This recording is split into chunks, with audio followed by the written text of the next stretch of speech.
Bonjour et bienvenue sur la chaîne AFC News TV.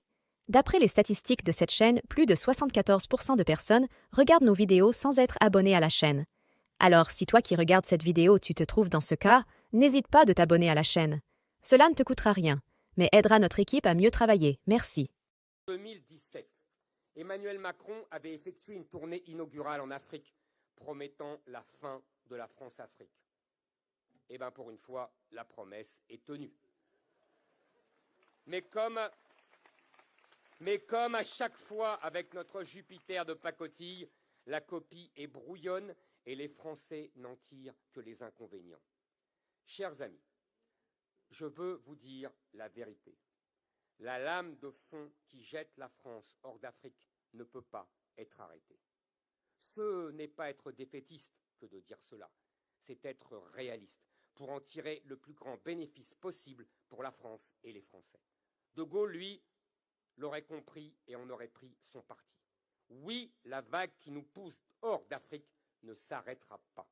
C'est le propre d'une vague, elle vient de loin, elle avance, elle détruit, elle repart. Alors profitons-en, surfons sur la vague au lieu de la subir. La table est renversée, nous en redresserons une autre, plus belle encore. Oui, chers amis, il est temps de mettre un terme à la France-Afrique, mais à nos conditions.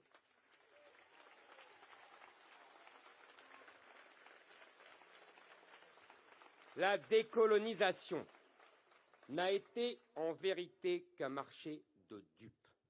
Amputée de son empire, la France n'a pas pour autant cessé de maintenir sous perfusion une kyrielle de jeunes États rancuniers, incapables de subvenir à leurs propres besoins. Les États concernés, eux, n'ont bénéficié que d'un régime de semi-liberté hypocrite, devant subir les leçons de morale droit de l'homiste et paternaliste de politiciens français qui n'hésitaient pourtant pas à soutenir des tyrans corrompus. Nous avons tant diminué notre empreinte dans notre ancien précaré africain que nous ne faisons plus peur. Mais nous sommes quand même restés, récoltant ainsi cette stupide accusation de néocolonialisme. Cette ambivalence n'a fait qu'attiser la rancœur. Nous le payons aujourd'hui en nous faisant mettre à la porte comme des malpropres sous les insultes et les quolibets. Nous devons en prendre acte. Mettons fin à l'hypocrisie. Cette fois, c'est la bonne. La France-Afrique peut tirer sa révérence. Le côté pile, on le connaît. Les États africains vont pouvoir profiter d'une pleine et entière liberté. Et après tout, s'ils ont envie de parler russe et chinois, ainsi soit-il. Mais réjouissons-nous. Il y a un côté face. Fini les milliards de dettes effacées en échange de rien pour se donner bonne conscience. Fini les opérations militaires de dernière minute où l'on verse le sang français pour venir en aide à des États ingrats qui n'y voient qu'une preuve d'impérialisme.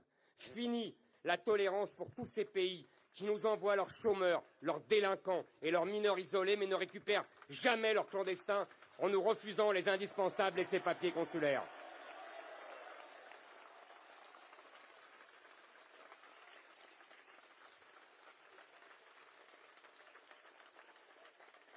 Fini les accords commerciaux qui profitent toujours aux mêmes alors que l'Afrique subsaharienne ne représente que 0,5% de notre commerce extérieur.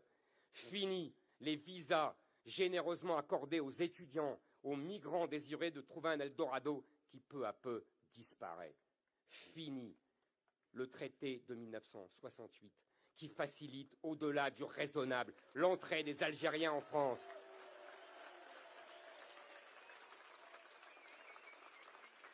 Ce traité qui permettrait, en cas de crise en Algérie, à des millions d'entre eux, et je pèse mes mots, à des millions d'entre eux, de venir très facilement dans notre pays. Oui, avec nous, la France-Afrique prendra fin pour tout le monde. Il est plus que temps que cela s'arrête. Reprenons la main. L'Afrique ne veut plus de la France chez elle. Très bien, nous ne voulons plus de l'Afrique chez nous.